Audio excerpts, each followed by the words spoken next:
New Thought Media Network.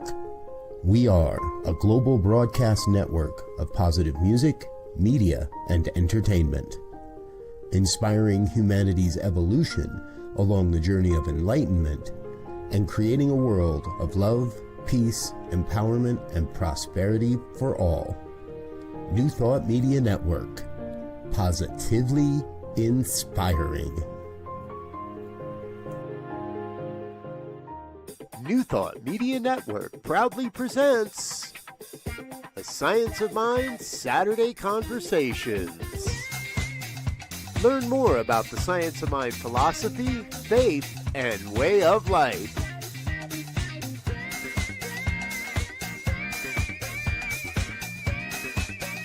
Join our team of experts for a weekly deep dive discussion.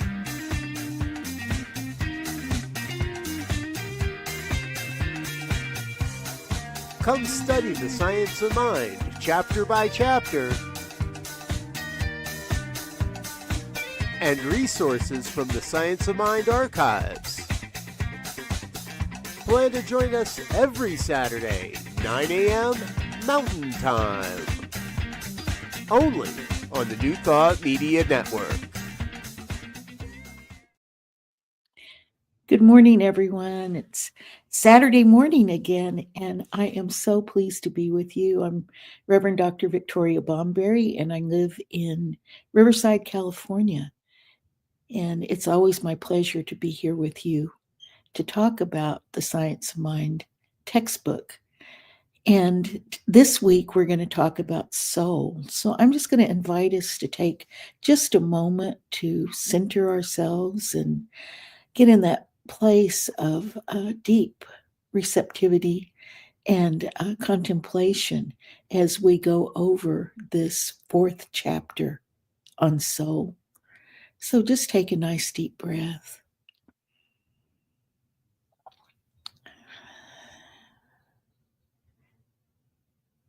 And feel the presence. This is our opportunity just to rest in presence.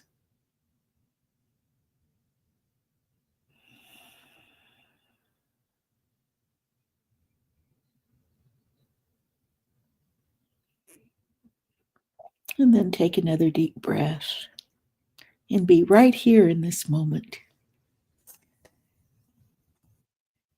Oh, I'm excited about this chapter. I don't think I've ever presented it. And we've been doing this for several years now, and I don't think I've ever landed on this chapter, so I'm thrilled to be doing it. And as I was reading this time, I was like, oh, this is a beautiful, beautiful chapter, because we talk about soul and we talk about the triune nature of spirit, right? Of these different aspects of spirit. And, we're here studying metaphysics, which is that relationship of mind and spirit, and, or matter, spirit, mind, and matter. And it's something that has been studied for millennia, right? This is the oldest branch of philosophy. And, I know that I get excited when I think about Ernest Holmes as someone who was self-taught in many ways, who worked with a philosopher from USC to deepen his understanding of ancient teachings. And, he had this really, really curiosity, and he wanted to just explore all aspects of metaphysics from various viewpoints. And, bringing all, the kind of study that he did is an inspiration for us as well, as we continue to be curious and to study various perspectives on this relationship between us and spirit, right? From this material world that we live in, and this vast, incredible creation that we see a part of, right? So I am so grateful to Ernest Holmes for holding the light up for us to continue to delve into these things and to, see where he went and how he understood these various aspects of our existence. So, as I said, this is very, very ancient uh, philosophy, the study of metaphysics, the first and kind of that spark, probably the very first person who looked up at the sky or looked around them wondered about this, right? As we started to evolve as human beings. So I want us to take a look at these different aspects. We have the creative medium, subjective intelligence, law, how we use the creative principle, mind and ether. That's a really old word, right? Ether. And, words change their meaning and go in and out of style. And, as we gain more uh, scientific knowledge and philosophical knowledge, things change and shift. But still, that nomenclature does describe something that is mysterious, right? Ether is kind of a mysterious thing. And, how does spirit create? And this part was always very puzzling to me, since I have a different kind of training, and I kind of had to switch around when I started studying Ernest Holmes, right? And the way that he went about uh, understanding the world and philosophy. And he talks about the soul reasoning deductively and subjectivity, never an entity. So these things are kind of heady things, and almost, it appeared to me when I first started studying this, very idiosyncratic for in the field of philosophy. However, as he was bringing things together, he was using different kind of nomenclature. And of course, I'm very, very steeped in materiality rather than the metaphysics study. So this was a little bit daunting for me, because if we look at uh, different nomenclatures from other disciplines, we can get a little confused about how he's actually using these words. So let's get right into this. So we know that, there's a triune nature of reality. There's this trinity of being that we see,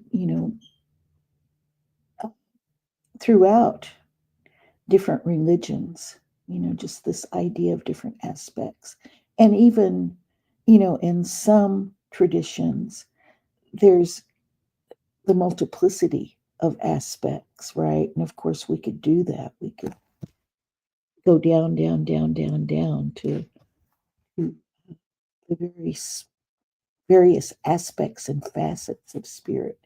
And we probably will never explore them all in as humans. We probably won't. Oh, because there is this great mystery out there that we continue to delve into. So that trinity of being is spirit, soul, and body. And that includes conscious intelligence, subjective law, and form. So just, it continues in these threes, these triads. And, that's kind of a beautiful way of, and poetic way of looking at reality. So religious science and spirit uses the word soul in the sense of a universal soul or medium through which spirit operates. So we're looking at the whole right now. And it's kind of interesting. I was talking with some students this week, and they kept talking about this third space, right? And I thought, oh, that's interesting. That we still have these kinds of threes that we work with, these triads, and this third space. And I guess we could kind of look at this as the soul as that third space because it's so free and ubiquitous, and it is that medium where everything occurs.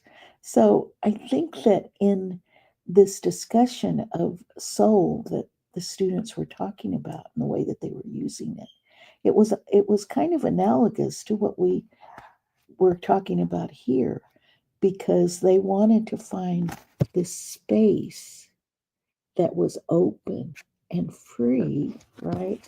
Where things were happening, right? And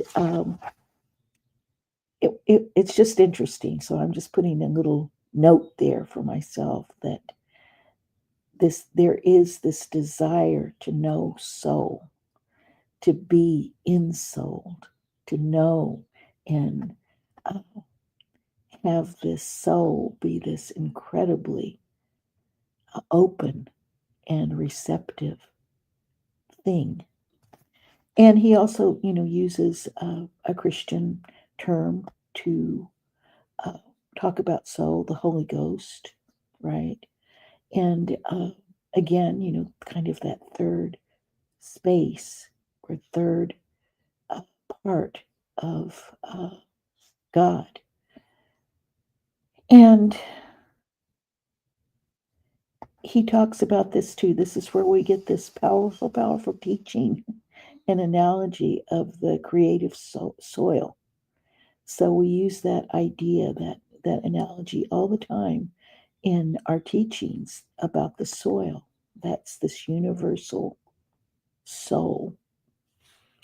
And it's a creative medium, which the word, right, of spirit goes into and where creation arises. Now, I'm going to refer you to the diagrams in the back. If you're a person who likes to kind of look at things in a diagram, and I think these diagrams are good in terms of kind of getting an idea about how things land in the textbook, because sometimes it can be a little bit confusing when you first start out. But the diagram on the metaphysical chart 2B, well, they start, you can look at all of them and just refer to those as we go through the textbook. And they start on, well, I guess they're just in the back after page 567. So 68 on, you can look at those charts and kind of have a diagrammatic view of them. Now, like with everything, we have to kind of take things apart in order to talk about them. But soul and spirit are not separate from one another. So we're taking it apart so we can talk about various aspects of the whole, but we can't really talk about it in terms of this is a separate entity or that's a separate entity. It's the whole. And we also talk about this is the self-evident and co-eternality of two aspects. So it's the whole, right? They're not separate. There's no going forward without spirit. There's no going forward without soul. They're together. And the term, and let's be very clear about this term, subjective mind, is used in speaking of the universal soul. So we're talking about the whole, the universal soul, and it is called subjective mind. And it's called subjective mind because it is never unconscious. It is subject to spirit. So they're two aspects, right, of this whole that we're talking about. And when we're talking um, about psychology, this is where it gets confusing, right, for some people. Subconscious is something that is not conscious, right? It's gone into us individually, but it's beneath consciousness. It's there, right? But it's beneath consciousness. So the difference is mind is never unconscious. The soul is subject to spirit and it receives those impressions from spirit. And it's in science of mind, we say that there's the knower and the doer, right? In this triune nature of being, of reality. And the soul is the doer or executor of the will of spirit. And it just does. It's not making the choices, it just does. It's soul. It does. It's the business of soul to reflect the images that spirit casts onto it. So as spirit works, as the images and the will, the creative force is in effect working, right? Thinking, it goes into universal soul. And this is immaterial, right? This is not matter. We're not talking about matter here at all.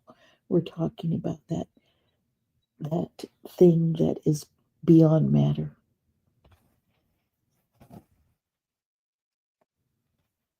But I think this is kind of interesting that Ernest Holmes says we could think of it as the matter of spirit.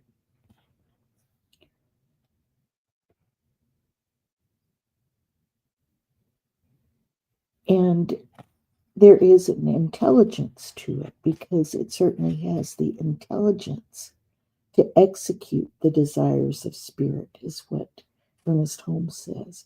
So there is an innate intelligence at work in soul as well. And he writes in just big bold letters, it is never in any sense unconscious. So we can look at this as that's what enlightenment is, right?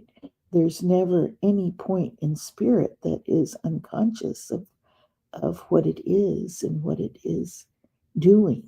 It is completely conscious and awake and moving and creating. It's this dynamic that is life itself.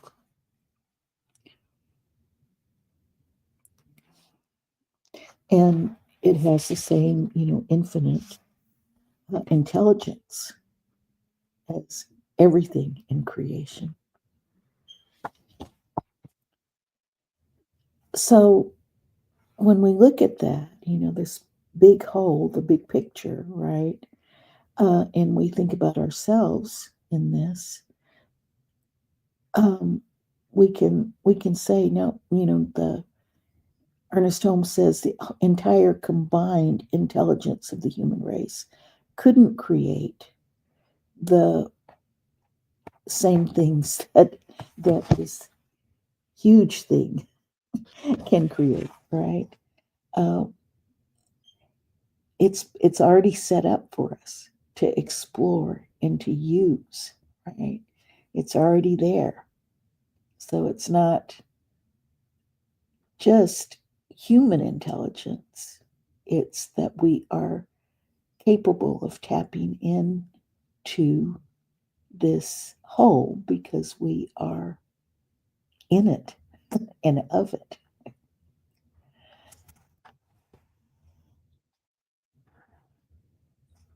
So, Ernest Holmes talks about laws a lot. I used to get a little bit, uh, uh, well, I'd be like, oh, there's another law coming up. And so he talks about law and the law, right? So, creative medium of the spirit is the great mental law of the universe. It is the law obeying the will of the spirit. So, all law in mind is mind in action. Soul is the medium through which all law and all power operate. That's all going on in soul, right? And it's subjective to spirit. It doesn't analyze, it doesn't dissect, it doesn't deny anything. What is put into it is what materializes. It accepts. And he gives us a little teaser here about karmic law. The law of cause and effect works through the medium of the universal soul. And he says that's the creative principle of nature and the law of spirit. And we know, according to well, what we are seeking in truth is that an understanding of this whole of life, right? What does it mean? Where did it come from? All of those things. So Ernest Holmes says that neither spirit or soul of the universe were ever created, right? They're first. They're here. They exist. They're always here. Each is eternal. And and it is impartial and impersonal. Soul is the medium through which spirit works. And I'm just going to read this paragraph. Because it is a blind force, not knowing, only doing. It was called by the ancients Maya, which arose the teachings of the illusions of mind, the mirror of the mind. So he doesn't go into any detail here. So we're going to put a star there if you want and go and read about Maya and read about delve deeper into Eastern philosophy to get a sense of this concept. And again, a lot of these concepts we could spend the next year talking about them and coming to a workable understanding of them. So I want to go into the last two paragraphs on page 93. So we have this universal, right? The universal soul. We have spirit. Those are aspects. So what he says is that there is a creative field, which we call subjective uh, mind, and around us there's a field we call universal subjectivity. One is universal, the other individual, but they are one. And I'm going to read this. There's one mental law in the universe, and where we use it, it becomes our law. And this is really important. There is one mental law in the universe, and where we use it, it becomes our law because we have individualized it. Okay, and he's making a distinction between individualized and individual. It is impossible to plumb the depths of this individual mind because it is not really individual, but individualized. And I think that's important because uh,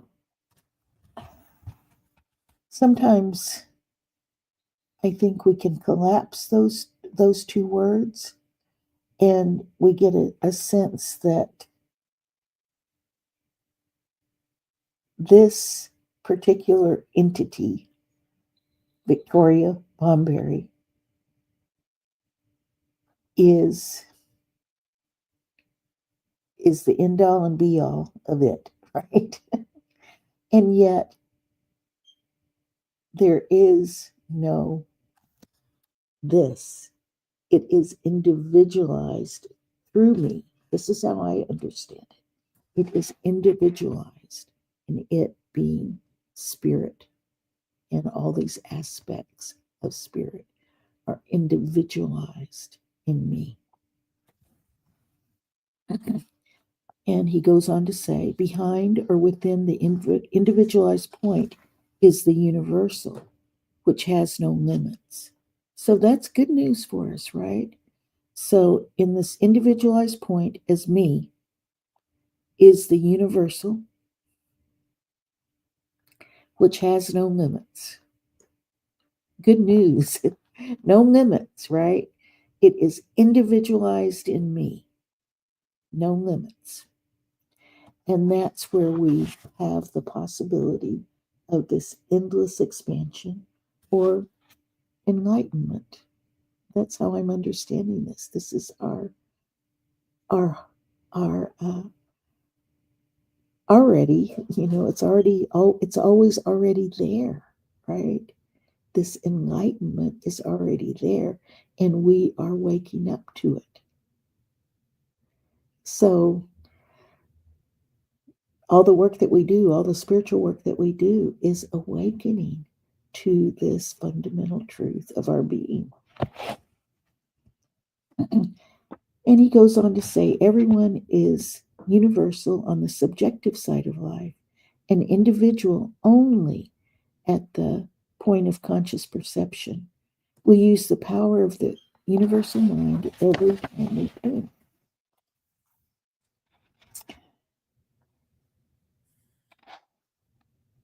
And how we use this, how do we use it? How do we use this creative principle? We're looking at this aspect of soul. So this law is working, thought is creative, and we know that we have a certain kind of conviction behind our thought. And our theory, he says, our theory is that the medium is a universal simultaneous presence. And in this presence, we all live. And that whatever is known at one point in it is known at all points instantaneously. So that's really interesting, isn't it? And, I sometimes think about how we have evolved as human beings. And if we are the microcosm of this macrocosm, then yes, there have been points in time when um,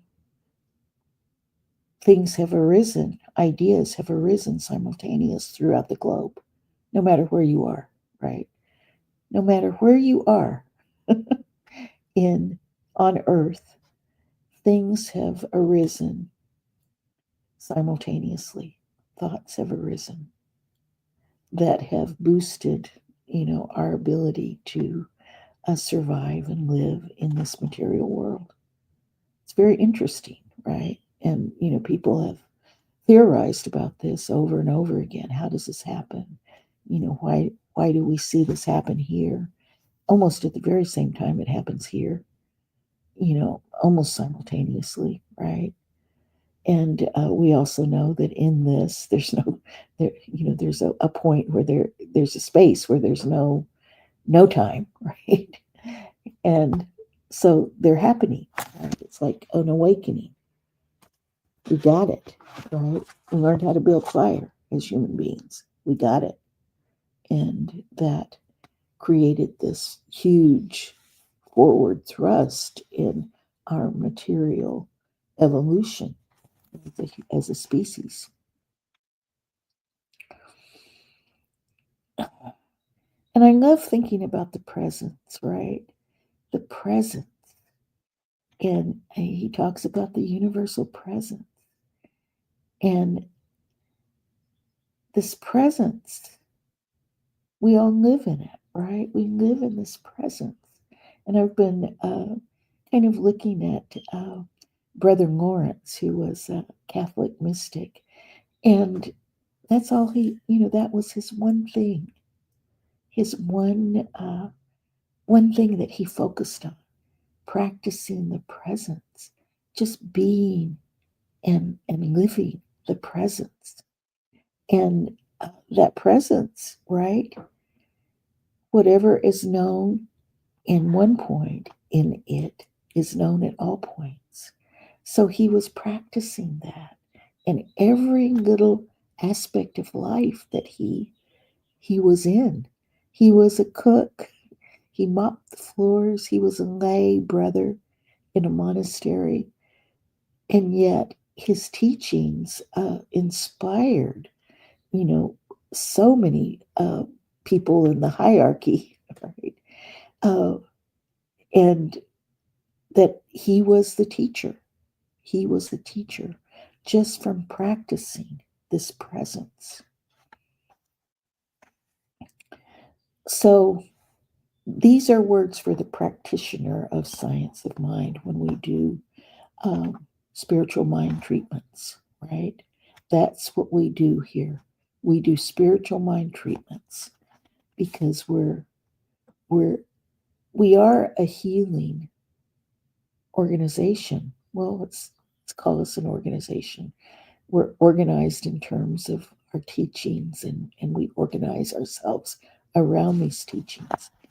So when we do a spiritual mind treatment, that is available anytime, anywhere, all around the world. We don't have to be right with somebody. We can do a treatment and it goes into law and it is transmitted instantaneously. Doesn't matter what the distance is, it's transmitted instantaneously all around the world. And we individualize that when we speak either a person's name or even a group of people. So, our work as practitioners is to be tuned in to that individual or even group of people.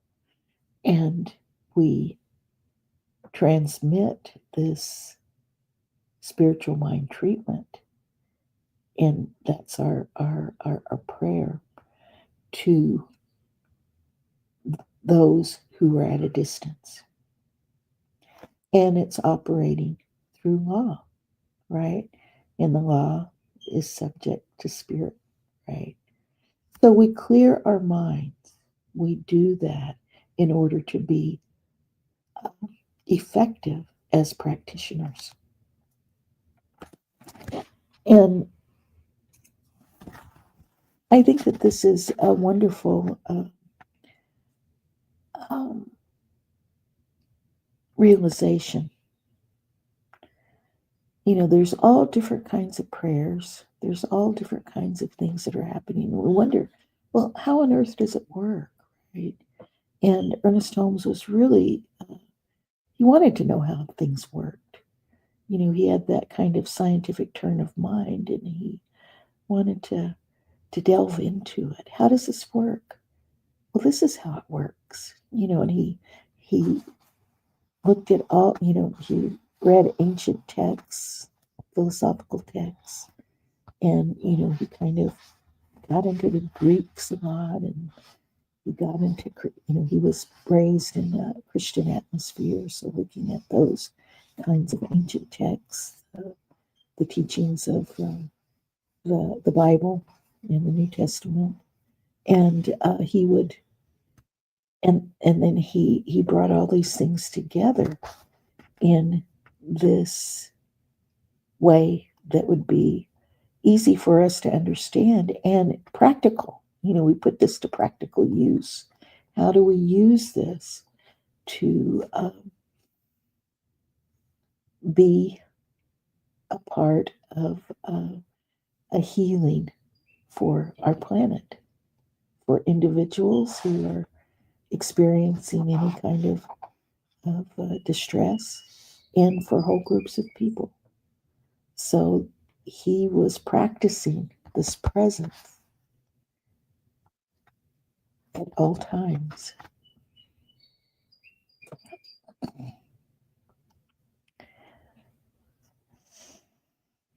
And I love this quote by that he uses from Isaac Newton. And I like the mystery. I really do. I'm not just I've studied social movements and the way people interact, and how things get organized and how we do things on the material plane, right? But also, in that, my impetus has always been, how do we bring spirit into this? How do we understand spirit in something that's beyond just the human, something bigger, something larger, that that is can be a guidepost for us and can open our minds up. And I love this quote that he uses. He says, Newton said, "The fact that we are able to announce the mystery is the mystery." So as we're working through this, right, we will never, we're able to announce those mysteries that we come upon, those ways that we know, we learn, and get a hold of, right, and understand and use. Uh, Maybe they're no longer mysterious, but there's always something that we don't know about it. We're not we don't have the whole picture quite yet, but we can announce this is the mystery, and that in itself is mysterious. How do we do that? We can announce the mystery.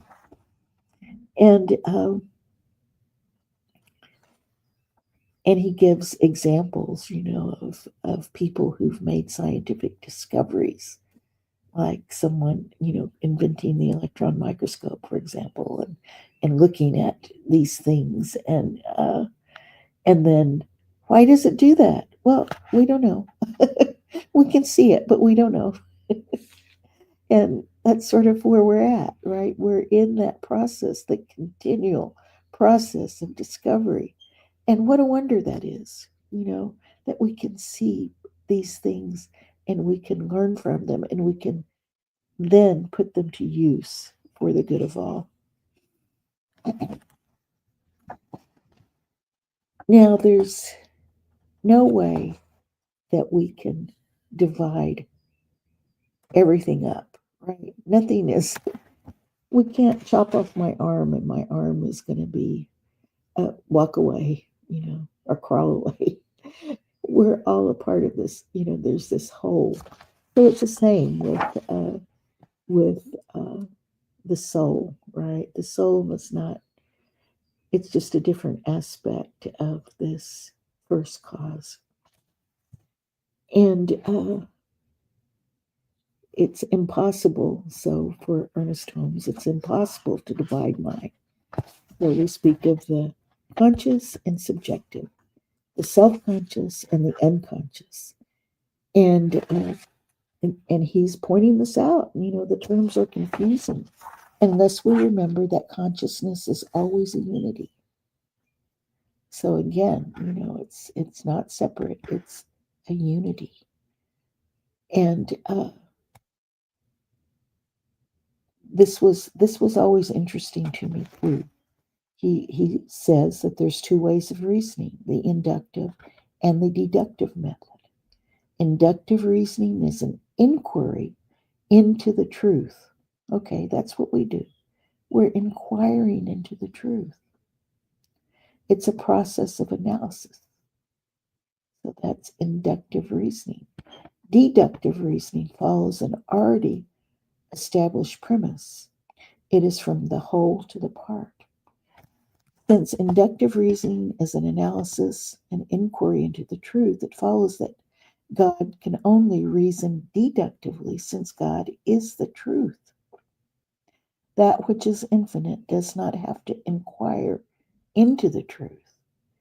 Consequently, there can be no inductive reasoning either in the spirit or the soul of the universe. There can be no inductive reasoning in spirit because it already knows all things. So that's wonderful, right? That's wonderful. That's a wonderful distinction. And he goes on to elucidate this. There can be no inductive reasoning in the soul of the universe because it is the creative medium.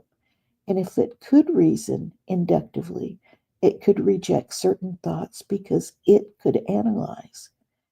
And soul or subjectivity can never reject. It is bound by its own nature to accept. It is impersonal and neither knows nor cares who uses it. It is formless, having no mind of its own. It has been called the universal feminine or the holy womb of nature because it is receptive and creative. And he gives us another little teaser. It is karmic law because it is subjective to the self knowing mind. It is the medium of the law of cause and effect and of all race suggestion. So, very interesting, right? We're breaking this all down. We're breaking it down so we can look at the various parts, knowing that it is a whole. And we know that what we do as practitioners, that this subconscious or subjective is never an entity. And I'm just going to read this paragraph. Although it acts as if it were, the creative medium is medium only, never person. It is necessary that we understand this because one of the first things a practitioner has to do is separate the belief from the believer. From the standpoint of the spiritual man, disease, poverty, unhappiness, and misery are neither person, place, or thing. When we give a treatment, the treatment is a spiritual entity in a subjective world, and it has ways and means and methods to project itself, which the conscious mind knows nothing of, and yet is subjective to the conscious thought.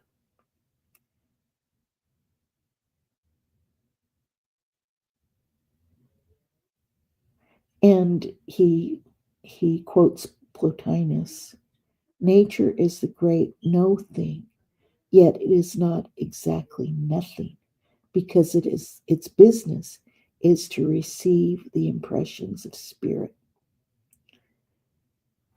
So when we give the treatment, we're giving the treatment into this creative medium, and we are knowing the wholeness and the truth of that being. So, from the standpoint of the spiritual man, there's no disease, poverty, unhappiness, and misery. so we hold that truth for them. And because it's happening here, it's happening there as well. So this is, this is kind of, this is a very important chapter in this, in our big Science and Mind textbook, because we get a better sense of what soul is and what the creative medium and how our mind works as a macrocosm, microcosm of the macrocosm. And, all those words can be very confusing when we first start out in religious science. However, we're dealing with ideas and questions that we've been looking at as humanity for millennia. How does it all work? Why are we here? What are we doing? Is there a God? What is this? And this is our job as inquirers after the truth. We're not the knower of everything, but we have the potentiality of that enlightened existence. And as practitioners, I want to just say that, we're going through some very difficult, dark times now. And, this morning when I woke up, I saw in social media a lot of fear. Uh, and it's interesting. I'm going to just kind of laugh about this a little bit. What we do, right? What do we do when there's uncertainty? Okay. All at once on social media, there's all these different sales of things that are supposed to help us survive in some sort of cataclysm, right? And we woke up this morning, or I woke up this morning, maybe it happened last night or earlier, but I woke up this morning to the news that there was bombing going on in Iran and that the U.S. is sending missiles there, and Israel is the U.S. and Israel are attacking Iran, and Iran is firing back. So that's the news I woke up to. And then all around were all these in social media, buy this, buy that. We don't know what's coming. We need to, you need to stock up, and all this fear. And yet, as practitioners, what do? We go back to that place of prayer, that prayerful knowing the truth for all human beings, that there is only this one life. And we know that truth. We know that we have the ability as these individualized aspects of the whole. We have the ability to live peacefully with one another, to come to peaceful settlements without violence, without succumbing to that aggressive attitude and wanting to destroy the other.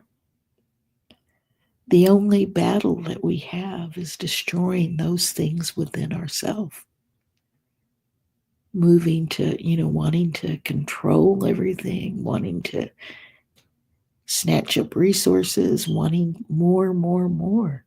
We have the ability to see the whole, to see that we can create a world that is fair and just for everyone, where this dynamic creation continues to create through us as individual emanations of God.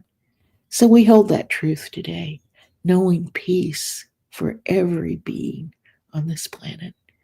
And next week, please join us for more discussion of the science of mind. It's fascinating, no matter where we come from.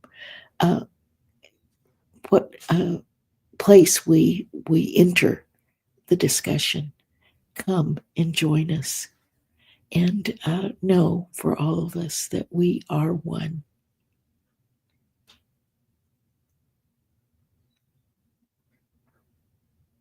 Please help us say thank you to all of our organizational sponsors, including the Hefferland Foundation, Affiliated New Thought Network, International New Thought Alliance, Science of Mind Archives and Library Foundation, Center for Spiritual Living Denver, Center for Spiritual Living Midtown, New Thought Philadelphia, Center for Spiritual Living United Life, Sunshine Cathedral, Planned Happiness Institute, Summit Center for Spiritual Living, One Heart Retreats, Universal Joy Center, Unity Kitchener, Unity Spiritual Center Ottawa, Home Center for Spiritual Living, Satya Center, Begin Within Ministries, Center for Spiritual Living North Jersey,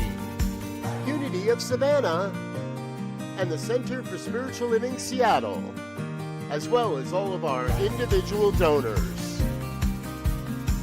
On behalf of New Thought Media Network, thank you, and please like, share, and subscribe. New Thought Media Network. Come